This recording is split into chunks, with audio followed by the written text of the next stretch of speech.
জামায়াতের নায়েবে আমির জনাব আব্দুল্লাহ তাহের তিনি যদিও একটু পুরনো বক্তব্য, তবুও আমি বক্তব্যটি একটু বলতে চাই। সেটি হচ্ছে যে তিনি সম্প্রতি নিউ ইয়র্কে আছেন, সেখানে তিনি কথা বলেছেন যে ভারতের বিরুদ্ধে যুদ্ধের মাধ্যমে প্রকৃত মুক্তিযোদ্ধা হতে চান তিনি। আমি যদি স্পেসিফিক্যালি বলি যে তিনি কি বলেছেন, বলেছেন যে অনেকে বলে জামায়াত ক্ষমতায় আসলে ভারত বাংলাদেশ আক্রমণ করতে পারে, দোয়া করি তারা যেন করে, নিজেকে প্রকৃত মুক্তিযোদ্ধা হিসেবে প্রমাণ করার সুযোগ পাবো।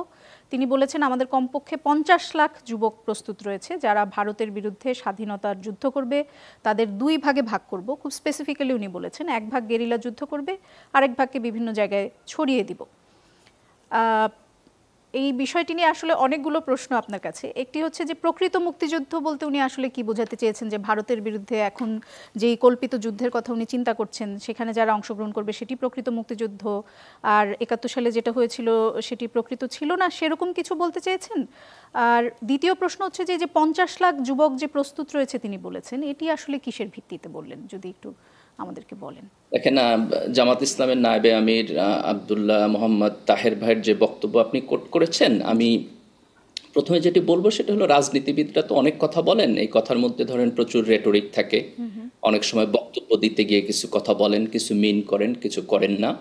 তো আমি রেটরিকে যাব না। আমি যদি রেটরিকে না যাই তাহলে ওনার বক্তব্যের মূল জায়গাতে যদি আমি যাই তাহলে আমি বলবো সেটা হচ্ছে যে ভারতের ব্যাপারে একটা কনসার্ন আছে জামাত ইসলামের দিক থেকে যদি আমি বলি।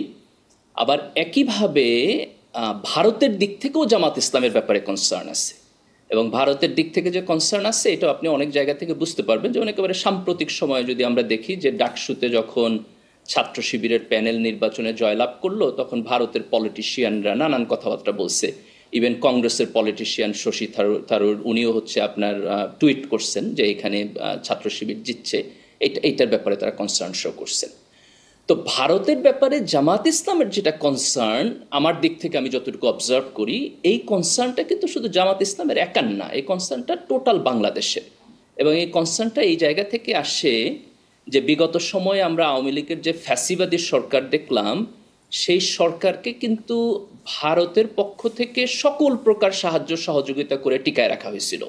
আমরা দেখেছি যে ভারতের সরকারের লোকেরা এখানে আসছে, তাদের পররাষ্ট্র সচিব একটা নির্বাচনের আগে আইসা দুতিয়ালি করছে যে এরশাদকে, জাতীয় পার্টিকে যেন নির্বাচনে নেওয়া যায়, এই নির্বাচনে সবাই না আসলেও তার লেজিটিমেসি প্রশ্নবিদ্ধ হবে না, এইরকম কথাবার্তা ওনারা বলছেন।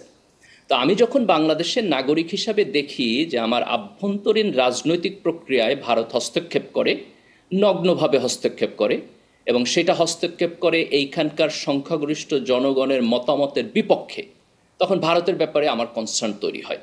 এই কনসার্ন আসছে হলো আপনার যখন আমার নদীর পানি ভারত ঠিকমতো দেয় না, সেখানে কনসার্ন আসছে। যখন আমার সীমান্তের লোক আপনার হত্যা করে, গুলি করে ফেলানির লাশ হচ্ছে আপনার কাঁটাতারে ঝুলায় রাখে, তখন আমার কনসার্ন আছে।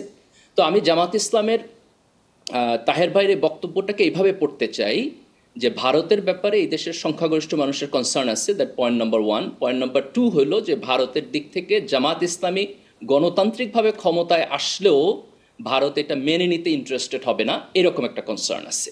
এটা হচ্ছে আমার প্রথম পয়েন্ট। দ্বিতীয় পয়েন্ট হলো যে এই কনসার্ন যদি থাকে এবং ভারত যদি এখানে আপনার ইন্টারন্যাশনাল নর্ম ভায়োলেট করে বা এখানে আভ্যন্তরীণভাবে হস্তক্ষেপ করে, তার প্রতিরোধ কীভাবে হবে?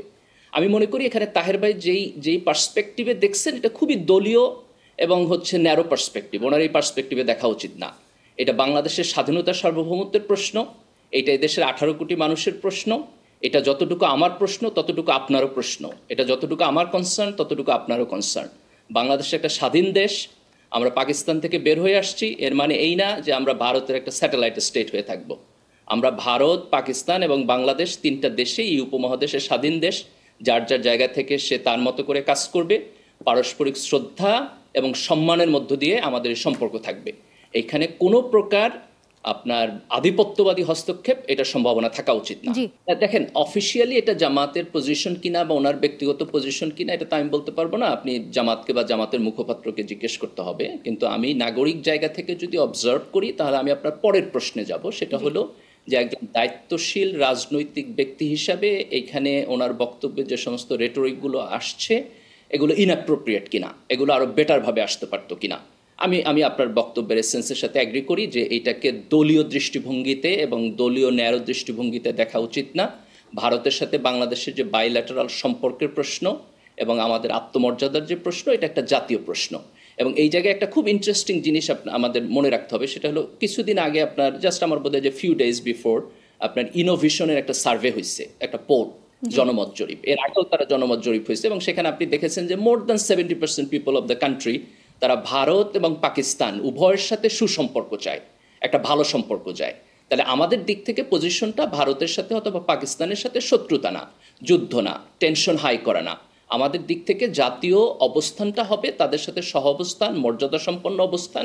কিন্তু সেখানে মনে রাখতে হবে যে আমাদের আভ্যন্তরীণ রাজনীতিতে, আমাদের সিকিউরিটি প্রশ্নে আমরা কাউকে হস্তক্ষেপ করতে দিব না। এটা একটা national issue. Doctor Mirza Ali, আপনার বক্তব্য পরিষ্কার। আমি এটাকে অ্যাপ্রোপ্রিয়েট মনে করি না। জি।